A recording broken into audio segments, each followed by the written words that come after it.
नमस्कार, सत श्री अकाल सभी को। मैं डॉक्टर संजय अत्री, वेलकम है, स्वागत है आपका आज के सेशन में। और आज हम लोग प्लासी युद्ध को डिस्कस करेंगे, ठीक है। एक बार आप लोग कमेंट करके बता दीजिएगा ऑडियो वीडियो क्लियर है, सेशन क्लियर सुनाई और दिखाई दे रहा आप सभी को। फिर हम लोग क्लास को आगे कंटिन्यू करते हैं, ठीक है। पिछली क्लास में हम लोगों ने ब्लैक होल की घटना को डिस्कस किया था, यानी सिराजुद्दौला को डिस्कस कर रहे थे, बंगाल के इतिहास को। और बंगाल के इतिहास से जुड़ी हुई आपकी ये घटना है प्लासी का युद्ध। और प्लासी के युद्ध को एक घटना मत कहिए, ये एक ऐसा इंसिडेंस था जिसने हिंदुस्तान के इतिहास में एक बहुत बड़ा बदलाव और परिवर्तन बच्चों लाया। ठीक। तो हम इसे एकमात्र घटना के तौर पर नहीं देख सकते, हम कहीं न कहीं से मध्यकाल और आधुनिक भारत के डिवीजन की रेखा भी मान सकते हैं, या उस रूप में भी देख सकते हैं, और उस रूप में भी देख सकते हैं कि प्लासी के युद्ध ने भारत के इतिहास को कैसे बदला। ठीक। तो आज जो हमारा सेशन है वो कहीं न कहीं प्लासी युद्ध को डिस्कस करेगा। हालांकि प्लासी युद्ध को लेकर समाचार चैनल और बहुत सारे न्यूज़पेपर्स में भी इसके विषय में चीजें दिखती रहती हैं, लेकिन बहुत सारी चीजें अस्पष्ट होती हैं। जैसे आप देख सकते हैं, न्यूज आज तक ने भी निकाला है, प्लासी के नवाब की हार और अंग्रेजों की धमकी बढ़ी। आप देख सकते हैं इन्होंने बहुत सारे इंसिडेंट्स दिया हुआ है कि नदिया जिले में ये जंग गंगा नदी के किनारे प्लासी नामक जगह पर हुआ। ठीक है। कौन सी नदी दे रहे हैं? जंग गंगा। तो जंग गंगा पढ़कर आप क्या होंगे? कंफ्यूज हो जाएंगे। ठीक है। क्योंकि जंग गंगा को ही भागीरथी कहते हैं। भागीरथी का मतलब जो है, आप वो मत समझिए भागीरथी जो है वहां वाली अलकनंदा भागीरथी नहीं। आपके इस बिहार और बंगाल रीजन में एक छोटी सी जो है वो सहायक नदी है, ठीक है, भागीरथी, जिसको जंग गंगा कहा जाता है। और उसी के किनारे प्लासी नामक जगह पर हुआ है। ये लगभग मुर्शिदाबाद से 22 मील के आसपास बच्चों पड़ता है। और बेसिकली जो है ये जो प्लासी है, ये प्लासी इसलिए कहते हैं क्योंकि यहाँ पलास के वृक्ष हैं। पलास आप कमेंट करके बताइएगा, ठीक है, ऑफलाइन कमेंट में, कि पलास किस राज्य का आपका राजकीय पुष्प है, किस स्टेट का। तो पलास जो है एक वृक्ष होता है, वो उन वृक्षों का मैदान है, इसलिए इसको पलासी कहते हैं। यहाँ पर इन्होंने दिया है कि बंगाल के नवाब सिराजुद्दौला की तरफ से 40,000 सेना थी, नहीं 40 नहीं, लगभग 50,000 बच्चों सेना थी। और उस सेना में जो है फ्रेंच सेना भी लगभग 50 की संख्या में शामिल थी। और ये सही बात है, फ्रेंच सेना का जो सेनापति था वो श्रेया था, जो लीड कर रहा था। और ये भी सही है कि अंग्रेजों की तरफ से जो है 29 लोग मारे गए थे, जबकि सिराजुद्दौला की तरफ से 500 लोग युद्ध में मारे गए। तो एक बेसिक न्यूज मैं इनकी बता रहा हूँ, इसमें इन्होंने क्या चीजें गलत दिया हुआ है। ब्रिटिश ईस्ट इंडिया कंपनी, जिसके पास 1000 अंग्रेज और 2000 जो है भारतीय सैनिक थे, ये 1000 नहीं, ये 900 है। ठीक है। और दूसरा, इन्होंने स्टेटमेंट सही दिया है, युद्ध के दौरान, मतलब युद्ध के फौरन बाद मीर जाफर के पुत्र मीरन ने नवाब की हत्या कर दी। नहीं, सिराजुद्दौला की हत्या मीरन के अंतर्गत हुई, यानी मीरन के तहत ही सिराजुद्दौला कैद था। लेकिन हत्या किसने किया वो मैं आपको अभी आगे डिस्कस करूंगा। तो इस तरह से देखेंगे आप न्यूज चैनल्स पे भी, तो बहुत सारी आपको घटनाएं बच्चों आपको प्लासी वार के विषय में दिखती हैं। आइए जरा देखते हैं प्लासी का इम्पैक्ट क्या है और प्लासी को हमें कैसे पढ़ना चाहिए। ठीक है। देखिए, जब भी हम प्लासी को पढ़ेंगे तो प्लासी एक युद्ध मात्र नहीं है। प्लासी भारतीय इतिहास के परिवर्तन की वो धारा है जिसने मध्यकाल को समाप्त करके आधुनिक काल की संकल्पना को क्या किया? जन्म दिया। जिसने मुगलिया सल्तनत की सत्ता को समाप्त करके जो है ब्रिटिश सत्ता को कहीं न कहीं क्या किया? प्रारंभ किया।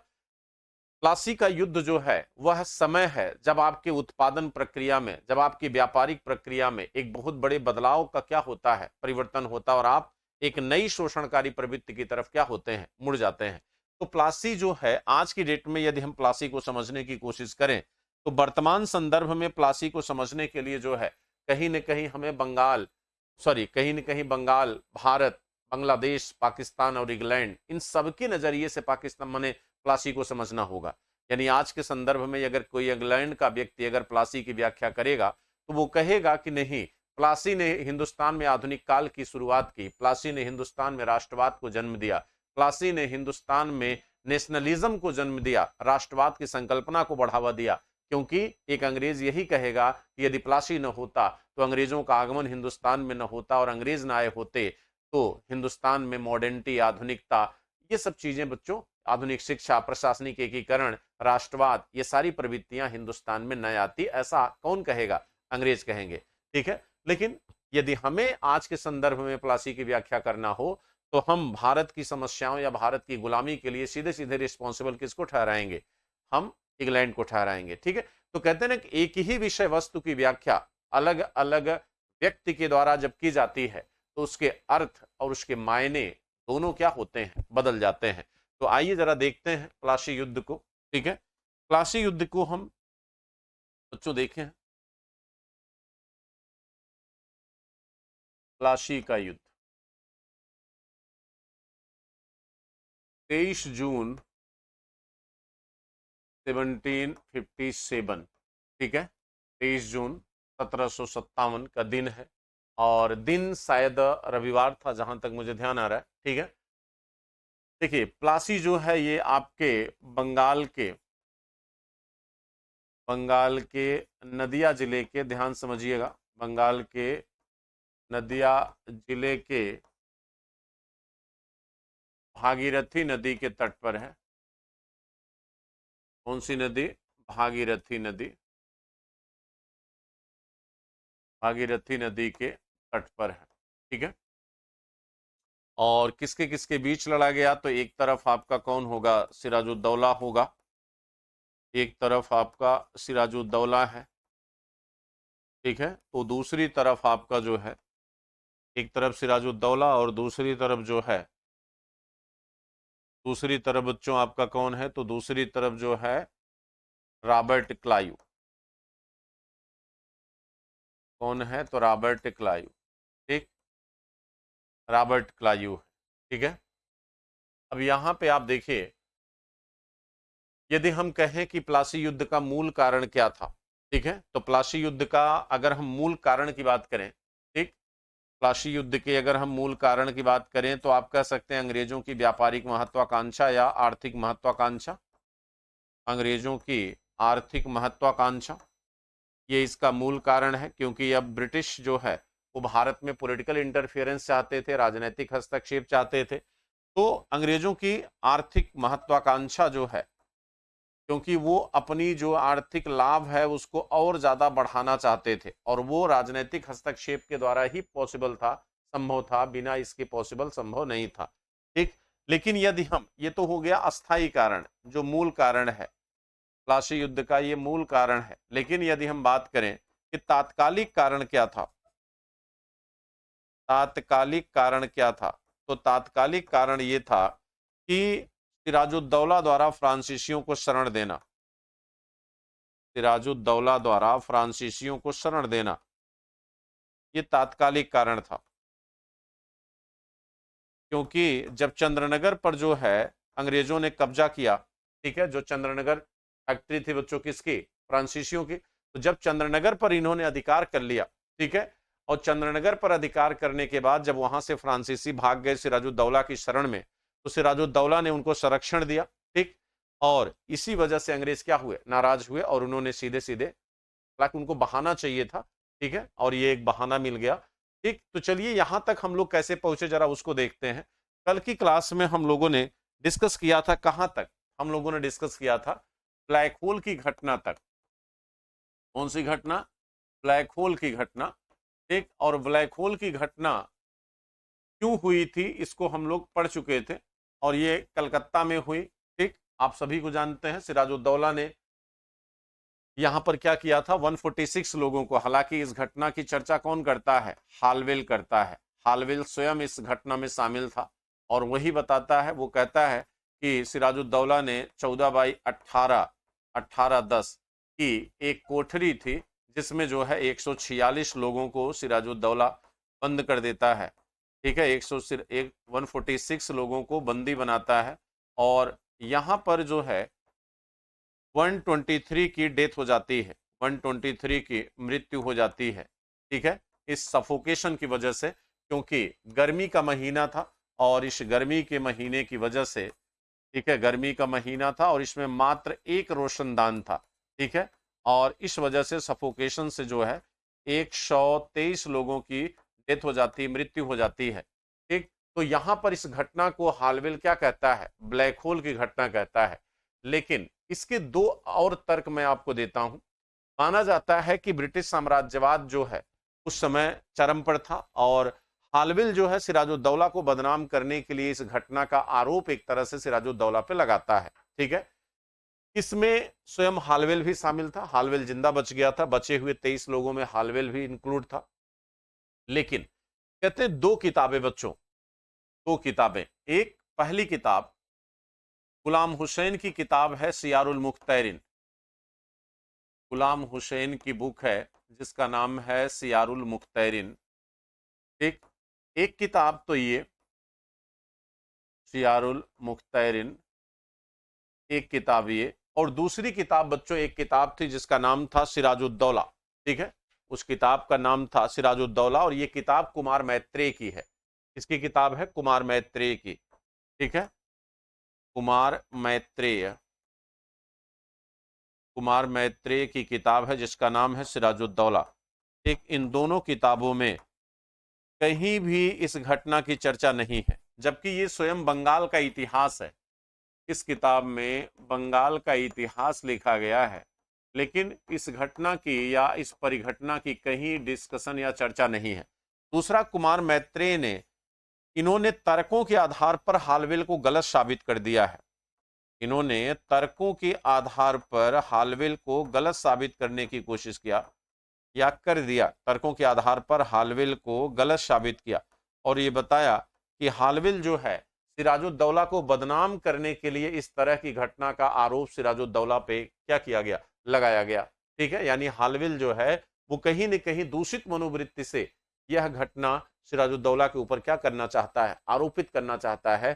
ठीक है, आप देखेंगे कि जो अन्य ब्रिटिश साम्राज्यवादी लेखक होंगे वो सिराजुद्दौला को आतताई घोषित करेंगे, भ्रष्टाचारी घोषित करेंगे। क्यों? क्योंकि जब वो इतिहास लिखें, ठीक है, तो इतिहास लिखते समय दुनिया के सामने उनको ये साबित करना होगा कि उन्होंने बंगाल को जो जीता वो सही किया। तो सही करने के लिए या सही साबित करने के लिए सामने वाले को ये क्या कर रहे हैं, गलत साबित कर रहे थे अपने लेखन शैली में। ठीक है, क्योंकि आने वाली जो जनरेशन है वो इस बात को तो पूछेगी ना, ठीक है, कि आपने जब बंगाल जीता था तो क्यों जीता था। तो ये थोड़ी न कहोगे कि नहीं हम भारत का शोषण करने आए थे, हमें बंगाल चाहिए था अपने आर्थिक लाभ के लिए। नहीं, आप ये कहेंगे कि नहीं सिराजुद्दौला एक आतताई था, वहां की जनता सिराजुद्दौला से परेशान थी, इस वजह से हमने सिराजुद्दौला के ऊपर क्या किया, अटैक किया, ताकि लोगों की नजरों में आप क्या हो, सही साबित हो जाए बच्चों। ठीक है, मेरी बात समझ में आ रही? ताकि लोगों की नजरों में क्या हो, सही साबित हो। एक मिनट बच्चों, कमेंट आपका दिख नहीं रहा। ठीक है, एक सेकंड।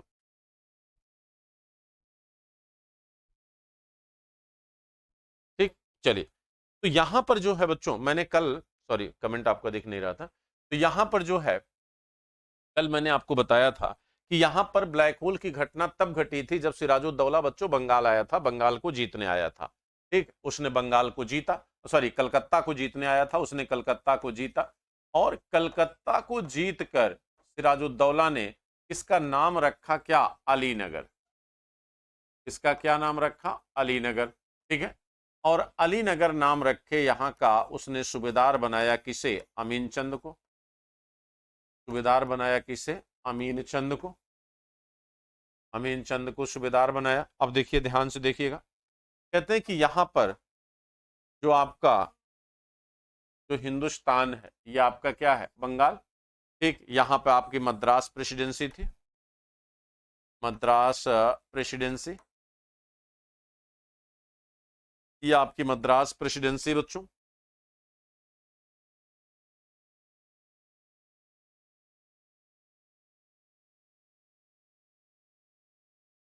और साउथ में यहां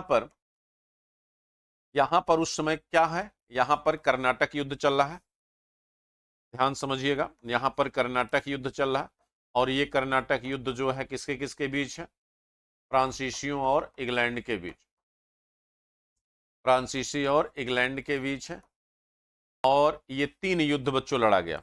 ठीक है, कितने युद्ध लड़े गए, 3। फर्स्ट जो है, पहला जो लड़ा गया वह लड़ा गया 1746 से 48। दूसरा जो सेकंड लड़ा गया वह 49 से 1749 से 54। और थर्ड जो लड़ा गया वह लड़ा गया 1756 से 63, जिसे आप सप्तवर्षीय युद्ध के कारण जो होता है। ठीक है, अब यहां देखिए, इसी बीच जो है, अब देखिए 54 में जो है सेकंड अंग्रेज जीते थे, मनोबल बढ़ा हुआ था। ठीक है, तो इनके जो है क्या हुआ, इस बीच जो है कि यहां पर अंग्रेज इस समय फ्री है, सॉरी नहीं, थर्ड थर्ड कर्नाटक वॉर चल रहा है, यानी दक्षिण में अंग्रेज बच्चों क्या थे, दक्षिण में अंग्रेज इस समय थर्ड कर्नाटक वॉर में इन्वॉल्व है। लेकिन यहां पर 56 में ही, ठीक है, जून के महीने में कलकत्ता पर कब्जा हो गया, किसका, सिराजुद्दौला का। और अंग्रेजों को जो है भाग कराना पड़ा, कहां, यहां पानी में, फुल्टा द्वीप पर, फुल्टा द्वीप। ठीक, तो यहां पर कौन था, ड्रेक था, फुल्टा द्वीप। ठीक है, नेतृत्व कौन कर रहा था, ड्रेक। ठीक है, ड्रेक बच्चों नेतृत्व कर रहा था। ठीक है, ड्रेक भागकर चला आता है कहां पर, फुल्टा द्वीप पर। अब यहां पे क्या हुआ कि तुरंत जो है इस अपमान का बदला लेने के लिए मद्रास प्रेसिडेंसी से 2 लोगों को भेजा गया, किसको, वाटसन, वाटसन और क्लायू को। कहते हैं ना कि जिंदगी में अगर आपने स्किल को डेवलप किया है तो एक मौका भी आपकी जिंदगी को बदलने के लिए क्या होता है, पर्याप्त होता है। और यही वह अवसर था, यही वह मौका था, ठीक है, जब बच्चों उसने दृष्टि को, एक सेकंड बच्चों, एक कॉल है, ठीक है, हाँ जी सर।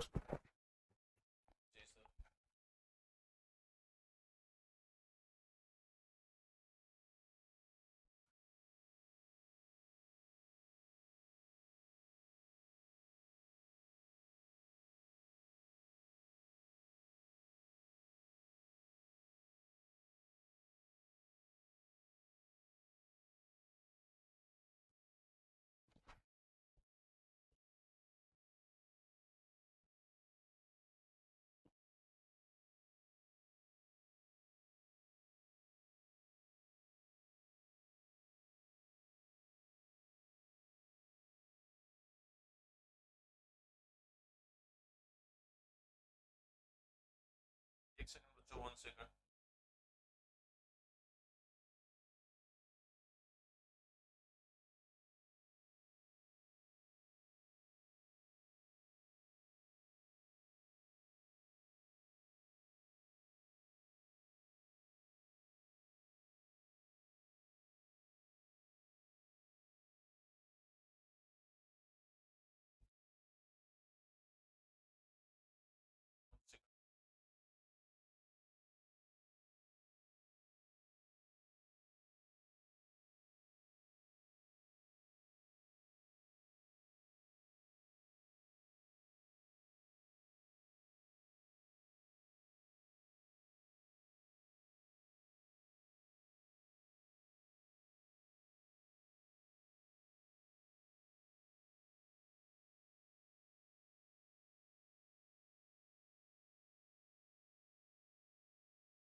ठीक, देखिए, सॉरी, थोड़ा सा डिस्टर्ब हो गया।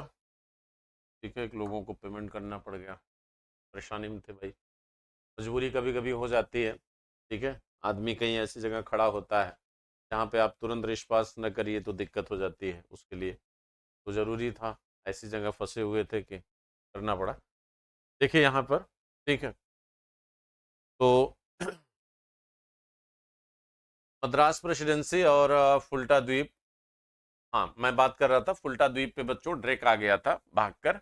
ठीक है, तो इस अपमान का बदला लेने के लिए भेजा गया किसे, क्लायू और वाटसन को। ठीक है, तो लेफ्टिनेंट क्लायू और वाटसन बच्चों दोनों पहुंचते हैं कहां पर, आपके उत्तरी बंगाल में। ठीक है, बंगाल में जब पहुंचे तो सबसे पहला काम क्या किया, सबसे पहला काम क्लायू ने बच्चों क्या किया कि इस अमीन चंद को घूस देकर अपने पक्ष में कर लिया।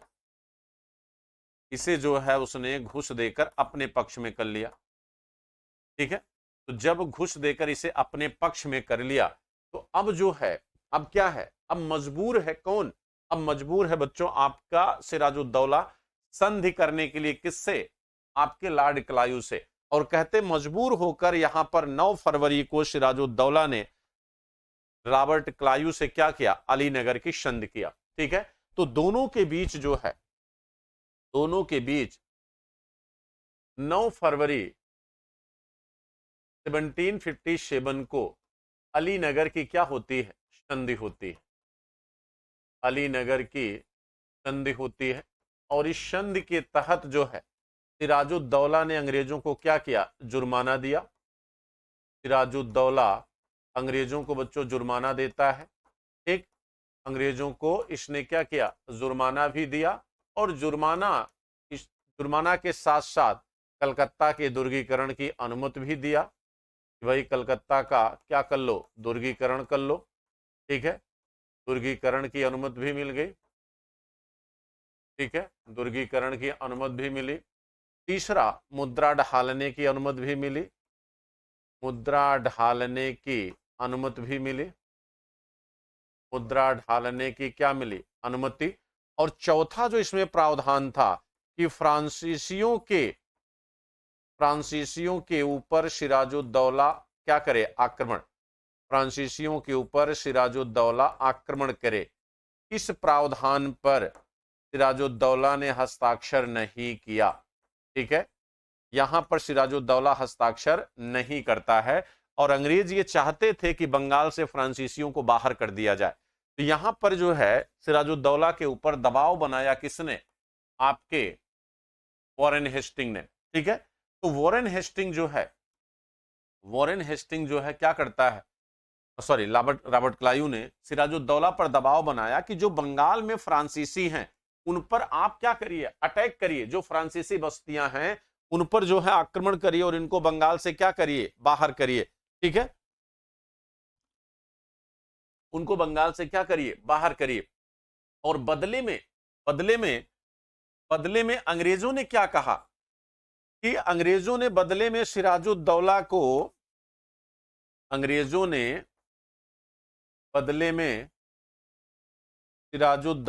अफगानों के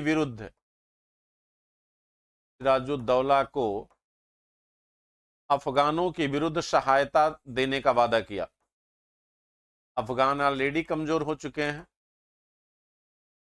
अंग्रेज जो है सिराजुद्दौला को अफगानों के विरुद्ध क्या देंगे? सहायता देंगे। ठीक है, बाकी ये 4 उनकी तरफ से, सिराजुद्दौला ने एक को एक्सेप्ट नहीं किया और वो कौन था? फ्रांसीसियों के ऊपर आक्रमण करना।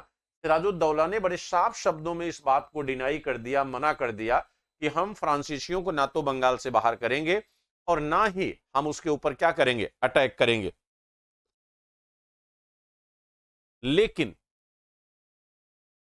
लेकिन बच्चों कहा जाता है कि फ्रांसीसी लेफ्टिनेंट था जिसका नाम था बच्चों डी तेरानो। ठीक है, कहते हैं कि एक फ्रांसीसी लेफ्टिनेंट था जिसका नाम था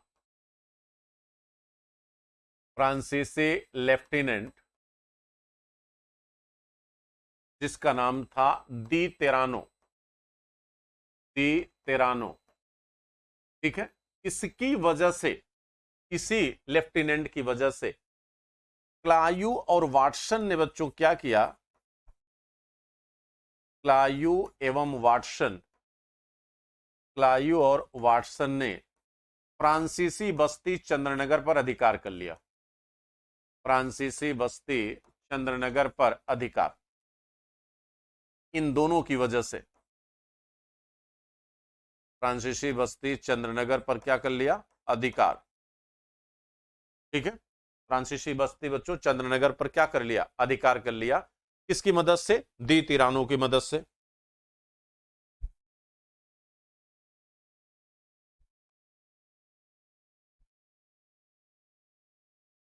ठीक है, अब देखिए सिराजुद्दौला क्या करता है। सिराजुद्दौला ने बच्चों क्या किया? जब इन्होंने चंद्रनगर पर अधिकार कर लिया, ठीक, तो चंद्रनगर के बगल में हुगली है, हुगली में सिराजुद्दौला का सूबेदार है जिसका नाम है नंद कुमार। ठीक है, सूबेदार यहाँ कौन है? नंद कुमार। कहते हैं सूबेदार नंद कुमार के नेतृत्व में, सूबेदार नंद कुमार के नेतृत्व में सिराजुद्दौला ने यहां पर क्या किया? सेना भेजी। यानी जब यहां पर इन्होंने बच्चों बिना परमिशन के, सिराजुद्दौला के डिनाई करने के बावजूद भी जब इन्होंने यहां पर चंद्रनगर पर अधिकार कर लिया अंग्रेजों ने, तब सिराजुद्दौला ने हुगली के अपने सूबेदार नंद कुमार के नेतृत्व में एक सेना जो है वह किसके खिलाफ भेजा? ठीक है, फौजदार नंद कुमार के खिलाफ जो है चंद्रनगर के पास जो है सेना क्या किया? भेजा। लेकिन यह नंद कुमार बच्चों जब चंद्रनगर पहुंचता है तो यह जाकर अंग्रेजों से क्या हुआ? मिल गया। ठीक है, इसने क्या किया? यह अंग्रेजों से जाकर बच्चों मिल जाता है। ठीक है, नंद कुमार जो है ये अंग्रेजों से क्या हुआ? मिल गया।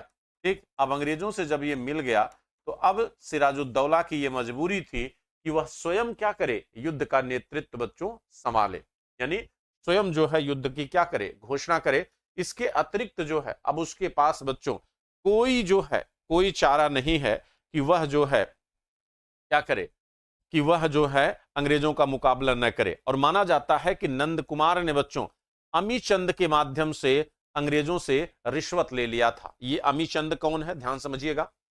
जो नंद कुमार है, ठीक है, ये नंद कुमार क्यों जाके मिल गया? तो इसके विषय में कहा जाता है कि ये नंद कुमार, ठीक है, ये नंद कुमार जो है अमीचंद के माध्यम से, अमीचंद के माध्यम से इसने रिश्वत ले लिया था। अमीचंद के माध्यम से इसने बच्चों क्या किया? रिश्वत लिया। अब आपको ये पता होगा ये अमीचंद भी अंग्रेजों के पक्ष में चला गया था। आपको याद है, देखिए जगत सेठ, ध्यान दीजिएगा, जगत सेठ, मीर जाफर, एक एक के विषय में बात कर लेते हैं। मीर जाफर, अमीचंद, अमीचंद हो गया, और एक जो है अमीन चंद जो वहां का सूबेदार है। ठीक है, कहाँ का? कोलकाता का। ठीक है, उसका नाम क्या था? देखिए मिस हो रहा है, अमीन चंद ही तो था, अलीनगर का जो सूबेदार बनाया था उसने। हाँ, अमीन चंद्र। ठीक ठीक, अमीन चंद्र हो गया, और राय दुर्लभ, राय दुर्लभ हो गया। ठीक है, एक दो और थे, अभी ध्यान आगे बताएंगे। अब देखो ये वही अमीचंद हैं। ठीक है, अमीचंद का, अमीचंद से रॉबर्ट क्लाइव ने समझौता किया। ठीक है, ध्यान दीजिएगा, अमीचंद का कहना था कि भाई हम तुम्हारा ये सब किसके पक्षधर हैं? ये क्लाइव के पक्ष में चले गए थे। ये सभी जो है ये क्लाइव के पक्षकार हैं। ये किसके पक्षकार हैं? क्लाइव के पक्षकार हैं। सब क्लाइव के पक्ष में थे। अमीन चंदन जो है ये कहा था, इसने कहा कि भाई मैं आपके पास तब आऊंगा जब नवाब के कुल आय का 5% आप हमें दोगे। इसके अतिरिक्त इसने दूसरा कहा था कि युद्ध के बाद मीर जाफर जब नवाब बनेगा, युद्ध के बाद मीर जाफर नवाब बनने पर 30 लाख हमें देगा। नवाब बनने पर कितना देगा? 30 लाख। इसको? अमीचंद को। ये दो शर्तें थी अमीचंद के साथ। ठीक है, और अमीचंद के साथ जो दो शर्तें थी, उन दो शर्तों में ही यहां पर उसने क्या किया था? घोटाला किया था। किसने? रॉबर्ट क्लाइव ने। कहते हैं इनके लिए जो है उसने दो पत्र बनवाए थे। एक सफेद पत्र, ठीक है, जिसमें 13 धाराएं लिखी थी, 13 धारा लिखी थी। दूसरा लाल पत्र जिसमें 14 धारा थी।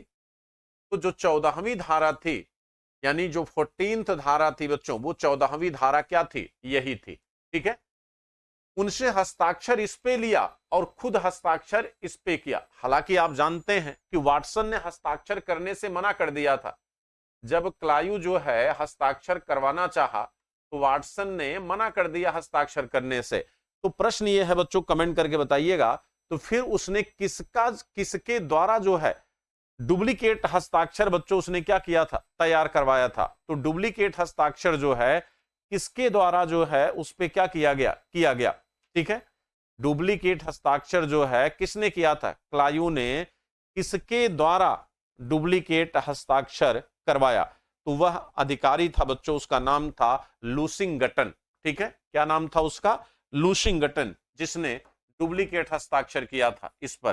ठीक है, लूसिंगटन जो है, लूसिंगटन नकली हस्ताक्षर इस पे करता है, नकली हस्ताक्षर करता बच्चों, हालांकि ये गलत था। ठीक है, ये बच्चों क्या था? गलत था। तो एक तरह से आप देखें तो अमीचंद जाके खुद अपने ही जाल में आगे चलकर बच्चों क्या हुआ? फंस गया। इनको क्या चाहिए था? इनको कलकत्ता चाहिए था। मीर जाफर को उसने क्या किया? नवाब बनाने का ऑफर दिया। इनको नवाब बनाने का क्या है? ऑफर दिया। इनको नवाब बनाने का बच्चों ऑफर था कि भाई आइए आप नवाब बनिए। और मीर जाफर जो है ये क्या है? अलीवर्दी का बहनोई है। अलीवर्दी खां का बहनोई था बच्चों ये।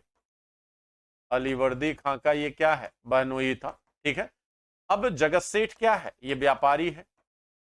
जगत सेठ व्यापारी है, अमीचंद भी वही है। अब प्रश्न ये है कि ये व्यापारी जो है ये सिराजुद्दौला के विरोधी क्यों है? ठीक है, आपके मन में एक क्वेश्चन आना चाहिए कि जो ट्रेडर्स हैं, इंडियन ट्रेडर्स बच्चों, ये सिराजुद्दौला के पक्ष में क्यों गए? यानी ये जो है सिराजुद्दौला के विरोधी क्यों हो गए? क्यों अंग्रेजों के पक्ष में जा रहे हैं? उसका रीजन है। रीजन ये है कि जो भारतीय व्यापारी हैं, जो आपके इंडियन ट्रेडर्स हैं, ठीक है, ये जो भारतीय व्यापारी हैं, ठीक, ये भारतीय व्यापारी अंग्रेज व्यापारियों के साथ व्यापार कर रहे थे बच्चों। अंग्रेजों के साथ मिलकर ये व्यापार करते थे। इससे इनको क्या था? लाभ था। ठीक है, अंग्रेजों के साथ ये मिलकर व्यापार करते थे। ठीक, इससे क्या था? लाभ था इनको। लाभ क्या था? देखिए, लाभ ये था कि भारत के विषय में कौन सा व्यापारी ज्यादा जानता है? भारतीय व्यापारी ज्यादा जानते थे। अंग्रेज व्यापारियों को भारतीयों के विषय में जानकारी तो थी नहीं। तो यही जो इंडियन व्यापारी होते थे, अंग्रेजों के लिए ददनी प्रथा का काम करते थे। ददनी प्रथा आप जानते हैं? ददनी प्रथा का मतलब होता है कि भाई मान लीजिए कोई भारतीय व्यापारी ए है। अब इस व्यापारी को यह पता है कि भाई फला स्थान पर जुलाहे रहते हैं और ये जुलाहे बेहद गरीब हैं, इन पे दबाव बना के काम किया जा सकता है। तो ये अंग्रेज व्यापारियों को ले जाते थे और कहते थे कि इसको पेशगी दे दो। ददनी प्रथा का मतलब, जैसे मान लो 1000 का काम कराना है तो 100 रुपए इसको पहले से एडवांस दे दो, ये गरीब है, और इसी 100 रुपए में मजबूरन इस पे दबाव बना के काम कराओ। इसको ददनी प्रथा कहते हैं कि पहले से ही एडवांस आपको दे देना, पेशगी दे देना। अब आप क्या हुए? अब आप मजबूर हो गए कि आप जो भी प्रोडक्शन आप करोगे, आप केवल किसके लिए करोगे? उस व्यक्ति के लिए जिसने आपको 100 रुपए दिया है। यदि आप ऐसा ना किए होते तो आप जो स्वतंत्र रूप से प्रोडक्शन करते, उस स्वतंत्र रूप से प्रोडक्शन की गई वस्तु को आप स्वतंत्र रूप से सेल भी करते, उसका एक उचित मूल्य मार्केट में लगता, ज्यादा दाम आपको मिलता, लेकिन आप बद गए क्योंकि आपने पहले से एडवांस ले लिया है। तो इस ददनी प्रथा के लिए भारतीय व्यापारी समर्थन करते थे। किसका? अंग्रेजों का। ठीक है, और बदले में भारतीय व्यापारियों को लाभ क्या होता था? भारतीय व्यापारी भी अपने माल को इन अंग्रेजों के साथ यूरोप भेजते थे। ठीक है, अंग्रेजों की जहाजों का क्या करते थे? उपयोग करते थे। इनकी जहाजों का बच्चों उपयोग करते थे कौन? भारतीय व्यापारी। तो जब भारतीय व्यापारी अंग्रेजों के जहाजों का उपयोग करने लगे तो अंग्रेजों की जहाजें कलकत्ता बंदरगाह पर आती थी। ठीक है, कलकत्ता बंदरगाह पर बच्चों आती थी, और इसका परिणाम यह हुआ कि आगे चलकर यह कलकत्ता एक मेट्रोपॉलिटन सिटीज बन गया। ये मेट्रोपॉलिटन शहर के रूप में बच्चों विकसित हो गया। और जो पहले मूल बंदरगाह भारत का था, जैसे नदिया, हल्दिया, ये जो बंदरगाह थे बच्चों, ये पतन की तरफ चले गए क्योंकि यहां पर जहाजें नहीं आती थी और पानी में जो नियंत्रण था वो अंग्रेजों ने कर लिया। और मूलतः भारत के जो छोटे छोटे नगर थे उस समय, वो क्या हो गए? तबाह हो गए। और कलकत्ता जो है एक मेट्रोपॉलिटन सिटीज के तौर पर क्या हो गया? डेवलप हो गया। ठीक, अब यहां प्रश्न बच्चों ये है, यहां प्रश्न ये है कि जो जगत सेठ है, जगत सेठ जो है मीर जाफर को नवाब नहीं बनाना चाहता था। ध्यान दीजिएगा, जगत सेठ जो है वह सिराजुद्दौला का ही एक व्यक्ति था जिसका नाम था मुलाजिम खां। सिराजुद्दौला, सिराजुद्दौला के परिचित मुलाजिम खां को नवाब बनाना चाहता था। किसको? मुलाजिम खां को। ठीक, ये ध्यान रखना, कभी पूछ सकता है कि जगत सेठ किसको जो है नवाब बनाना चाहता था? तो मुलाजिम खां को। जबकि अंग्रेज नवाब बनाना चाहते थे बच्चों किसे? तो अंग्रेज जो है मीर जाफर को नवाब बनाना चाहते थे। ठीक, अब यहां पर जो है जो भारतीय व्यापारी है जगत सेठ, ठीक है, जगत सेठ, अमीचंद, इन सबका बच्चों क्या मिला, सहयोग मिला। ठीक है, और सहयोग मिलने के बाद मानिक चंद, अमीर व्यापारी अमीचंद, ठीक है, सॉरी एक चीज ध्यान देना बच्चों, ठीक है, ये जो हमने यहाँ पे अभी नाम हमें थोड़ा सा मिस हो रहा था ना, ये एक चीज, ये जो है ये मानिक चंद है, अमीन चंद नहीं, ये मानिक चंद है, इसके नाम को सही कर लेना। ठीक है, तो इस तरह से बच्चों सिराजुद्दौला के पक्ष में बेहद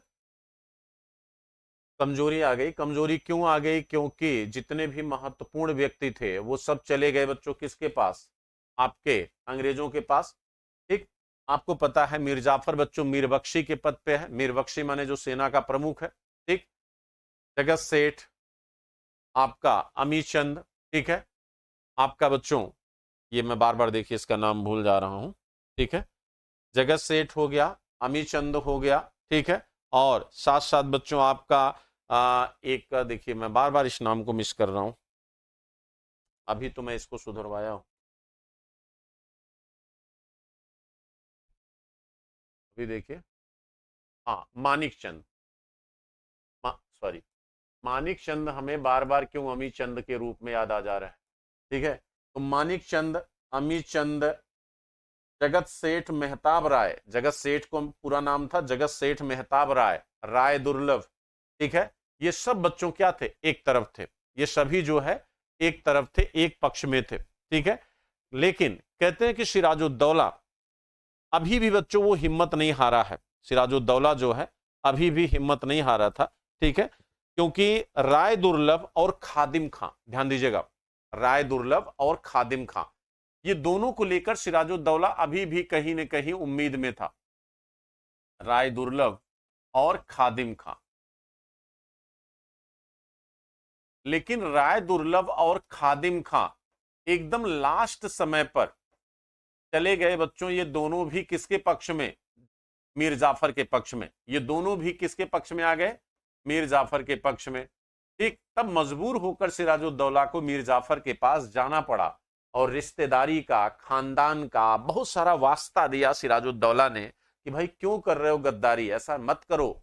24 साल का सिराजुद्दौला युवक था।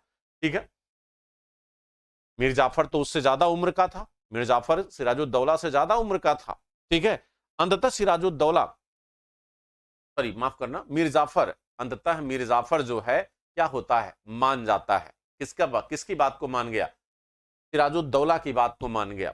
ठीक है, और उसी के पक्ष में रहने का क्या किया, निर्णय ले लिया। अब अंग्रेजों ने क्या किया, अब देखिए ध्यान दीजिएगा, ये तो अंग्रेजों के लिए फायदेमंद चीज थी, क्योंकि अंग्रेज जो है वो ये नहीं चाहते थे कि उसकी तरफ से मीर जाफर युद्ध करे। ठीक है, वो यही चाहते थे कि आप सिराजुद्दौला के पक्ष में रहिए, ठीक, और वहां रह के निष्ठा हमारे प्रति घोषित करिए। कहते हैं कि जब आपके पक्ष में अगर शत्रु जो है मित्र बनकर रहे तो वो ज्यादा खतरनाक होता है, अगर शत्रु सामने हो तो वो ज्यादा खतरनाक साबित नहीं होता यदि वो मित्र के रूप में आपके साथ हो। ठीक है, तो यहां पर वही स्थिति थी। ठीक है, यहां पर वही कंडीशन थी कि मीर जाफर जो है सिराजुद्दौला के ही पक्ष में खड़ा था। ठीक, और सिराजुद्दौला के पक्ष में खड़ा होकर वह क्या कर रहा था, वह भयभीत कर रहा था सिराजुद्दौला को। ठीक है, क्योंकि युद्ध का जब प्रारंभ हुआ, तो युद्ध का प्रारंभ होने पर केवल 2 लोग सिराजुद्दौला के पक्ष में थे, एक मीर मदान और मोहनलाल, मीर मदान और मोहनलाल। ठीक है, ये दोनों जो है सिराजुद्दौला के क्या है, पक्ष में थे। ठीक है, यानी ये 3 जो है एक साथ थे। अब पक्ष में तो यहां मीर जाफर भी खड़ा है, मीर जाफर भी सिराजुद्दौला के ही पक्ष में था, यहां मीर जाफर भी खड़ा है। स्पष्ट रूप से अगर कोई विपक्ष में था तो जगत सेठ, अमीचंद, मानिक चंद, राय दुर्लभ और खादिम खां। ठीक है, ये सब जो है बच्चों स्पष्ट तौर पर जो है विपक्ष में क्या थे, खड़े थे। लेकिन माना जाता है कि जब युद्ध की शुरुआत होती है तो मोहनलाल, मीर मदान, ठीक है, यानी एक तरफ ये है, एक तरफ आपका कौन है, रॉबर्ट क्लायू। ठीक है, तो रॉबर्ट क्लायू जो है बच्चों इसके पास ज्यादा सैनिक नहीं थे, रॉबर्ट क्लायू के पास जो है ज्यादा सैनिक नहीं थे। ठीक है, कहते हैं कि रॉबर्ट क्लाइव के पास मात्र जो है 900 अंग्रेज सैनिक थे, 900 अंग्रेज थे बच्चों, और 2000 भारतीय सैनिक थे, 2000 भारतीय सैनिक थे। जबकि सिराजुद्दौला के पास जो है लगभग यहाँ पर 50,000 50,000 सैनिक थे। यहाँ पर क्या है, 50,000 सैनिक है बच्चों। ठीक, अब आप सोचिए कि एक तरफ 50,000 सैनिक हैं और एक तरफ जो है मात्र जो है कितने हैं, तो मात्र जो है बच्चों आपके, मात्र जो है आपके बच्चों कितने हैं, 2000 ये 900 ये। ठीक, और यहां पर सिराजुद्दौला की तरफ से 50 जो है फ्रांसीसी सैनिक हैं, यहां 50 जो है फ्रांसीसी सैनिक हैं, और इन फ्रांसीसी सैनिकों का जो नेतृत्व है वो किसके हाथ में है, सेंट फ्राइड। कौन नेतृत्व कर रहा था, सेंट फ्राइड। तो सेंट फ्राइड जो है इनको क्या कर रहा है, लीड कर रहा है। ठीक है, सेंट फ्राइड बच्चों इनको क्या कर रहा है, लीड कर रहा है। ठीक, अब यहां पर जो है कहते हैं कि मीर मदान बच्चों, जिसे हम मोइनुद्दीन खान भी कहते हैं, ठीक है, जो मीर मदान है ये जो लड़ रहा है किसकी तरफ से, इसे हम मोइनुद्दीन खान भी कहते हैं, इसका नाम जो है मोइनुद्दीन खान भी है। यह बड़ी वीरता से बच्चों लड़ रहा था और ऐसा लग रहा था कि युद्ध को बड़ी आसानी से हम बड़े सही समय पर जीत लेंगे, बड़े कम समय में जीत लेंगे। लेकिन इसी बीच जो है मीर मदान की क्या होती है, मृत्यु हो जाती है। मीर मदान यानी मोइनुद्दीन की मृत्यु हो गई, और मीर मदान की जब मृत्यु हो गई तो सिराजुद्दौला के बगल में खड़ा हुआ मीर जाफर लगातार सिराजुद्दौला को क्या कर रहा था, हतोत्साहित कर रहा था कि चलिए यहां से चले चलो जनाब, ये लोग बड़े का प्रवीण हैं, बड़े स्किलफुल हैं, ये हमें डिफीट कर देंगे।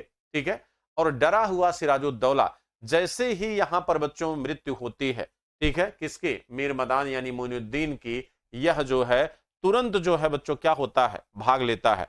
ठीक, यानी मीर जाफर की सलाह पर, और यही अंग्रेज चाहते थे, अंग्रेज यही चाहते थे कि डरा हुआ सिराजुद्दौला क्या करे, पलायन कर जाए। और जब डरा हुआ सिराजुद्दौला तुरंत जो है मीर जाफर की सलाह पर, सोचिए जो मीर जाफर ऑलरेडी पहले अंग्रेजों के पक्ष में जा चुका था और सिराजुद्दौला के बड़े अनुरोध और निवेदन पर वह सिराजुद्दौला के पक्ष में आया था, वह मीर जाफर अभी भी सिराजुद्दौला को सलाह दे रहा है, और अभी भी सिराजुद्दौला उसकी सलाह को क्या कर रहा है, मान रहा है। और उसी सिराजुद्दौला, उसी मीर जाफर की सलाह पर जो है यह सिराजुद्दौला क्या करता है, युद्ध क्षेत्र से बच्चों भाग जाता है, और यहां से भाग कर जो है, यहां से भागकर अपने महल पहुंचता बच्चों, और महल में पहुंचने के बाद जो है वहां अपनी पत्नी लुफ्तुन्निसा के साथ क्या करता है, मुर्शिदाबाद से भी पलायन कर जाता है।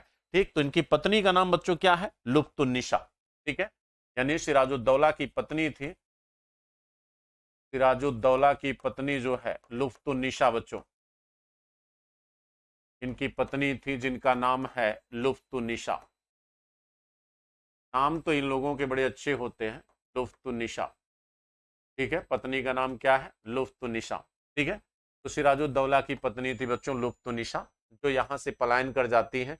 लेकिन कहते हैं ना कि जब आपकी जिंदगी जब आपके हाथों में ना हो बच्चों, तो फिर आप कितना भी छिप जाएं, आप कितना भी पलायन कर जाएं, आप बच नहीं सकते। सिराजुद्दौला के साथ बच्चों वही होता है, कहा जाता है कि हिंदुस्तान के खून में जो है बेईमानी तो है ही। हम समय समय पर हमेशा विदेशियों का समर्थन करते रहे, सपोर्ट करते रहे। इसी समय बच्चों माना जाता है कि फकीर सादाना, फकीर सादाना एक सूफी थे, ठीक है, उन्होंने क्या किया, इसकी मुखबिरी कर दिया, फकीर शाह दाना। ठीक है, तो फकीर शाह दाना की मुखबिरी से ये गिरफ्तार हो जाता है, फकीर शाह दाना की मुखबिरी से गिरफ्तार हो गया। ठीक है, और गिरफ्तार होने के बाद बच्चों इसे इसे क्या किया गया, मीर जाफर के पुत्र मीरन की कैद में डाल दिया गया। मीर जाफर का पुत्र था बच्चों, मीर जाफर का पुत्र मीरन, मीर जाफर का पुत्र मीरन की कैद में इसे डाल दिया गया, और यह सिराजुद्दौला मीरन की कैद में बच्चों चला गया। ठीक है, कहा जाता है कि सिराजुद्दौला एक काफी समय तक जो है इसी बच्चों मीरन की क्या था, कैद में था, और मीरन के संरक्षण में ही मोहम्मद वेग, जिसे हम लाल मोहम्मद कहते हैं बच्चों, उसने सिराजुद्दौला की क्या कर दी, हत्या कर दी। ठीक है, यहीं पर जो है लाल मोहम्मद बच्चों, लाल मोहम्मद जो है इसकी क्या करता है, हत्या। इसी को मोहम्मद वेग भी कहते हैं, मोहम्मद वेग भी कहते हैं, ठीक है। तो इसी ने बच्चों हत्या कर दिया किसकी, सिराजुद्दौला की। हालांकि सामान्यतः ये विकल्प नहीं रहता तो आंसर हो जाता है मीरन, ठीक है। लेकिन कभी ध्यान रखना, कभी आपको डिटेल में अंदर जाके डेप्थ में अगर पूछेगा तो सिराजुद्दौला की हत्या किसने किया, सिराजुद्दौला की हत्या बच्चों मोहम्मद बेग ने किया, ठीक। अब सिराजुद्दौला की हत्या होने के बाद बच्चों आपका अगला जो नवाब बना, नवाब बनता है कौन, मीर जाफर। नवाब बना बच्चों मीर जाफर, ठीक है।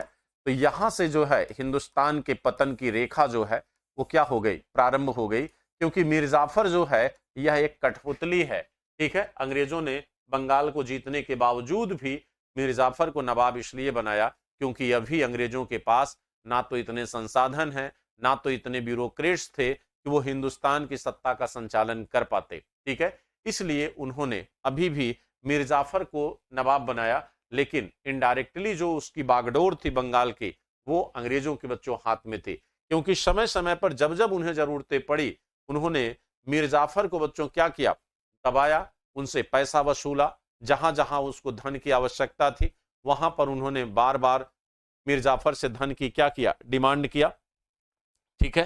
तो जब प्लासी का युद्ध समाप्त हुआ तो प्लासी के युद्ध की समाप्ति के बाद बच्चों न केवल बंगाल के पतन की धारा शुरू हुई बल्कि हिंदुस्तान के पतन की धारा यहां से शुरू होती है।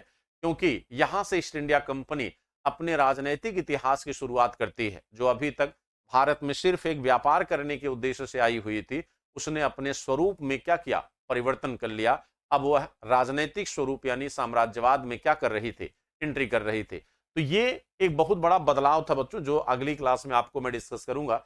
लेकिन इस प्लासी युद्ध का क्या इंपैक्ट रहा, इसको लेके बहुत सारे इतिहासकारों ने बच्चों अलग अलग तरह से स्टेटमेंट दिए हैं।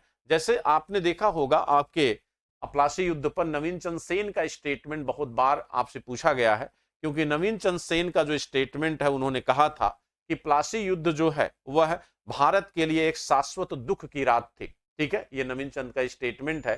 तो इस स्टेटमेंट का क्या मतलब समझते हैं। हालांकि यूपीएससी जब आप पढ़ते हैं तो यूपीएससी में इसको अच्छे से डिफाइन किया जाता है, इसका क्या क्या इंपैक्ट निकल के आया, क्यों नवीन चंद सेन ने इस तरह का स्टेटमेंट दिया कि प्लासी का युद्ध जो है भारत के लिए शाश्वत दुख की रात थी। तो ऐसा क्यों हुआ, क्योंकि यह सच्चाई है कि प्लासी ही वह प्रवेश द्वार था जिस पर आगे चलकर अंग्रेजों ने हिंदुस्तान को गुलाम बनाया, ठीक है। तो जो भी आगे 200 सालों में हुआ उसका एंट्री पॉइंट क्या है, प्लासी का युद्ध है। तो अभी हम उसमें नहीं जाएंगे क्योंकि आपको ऑब्जेक्टिव टाइप से माने फैक्चुअल चीजें आपको जानना है। तो आप स्टेटमेंट पे आइएगा जरा सा, प्लासी युद्ध के बाद नवीन चंद्र सेन का स्टेटमेंट है। नवीन चंद्र सेन इन्होंने स्टेटमेंट दिया कि प्लासी का युद्ध, प्लासी का युद्ध, प्लासी का युद्ध भारत के लिए, भारत के लिए शाश्वत दुख की रात थी, शाश्वत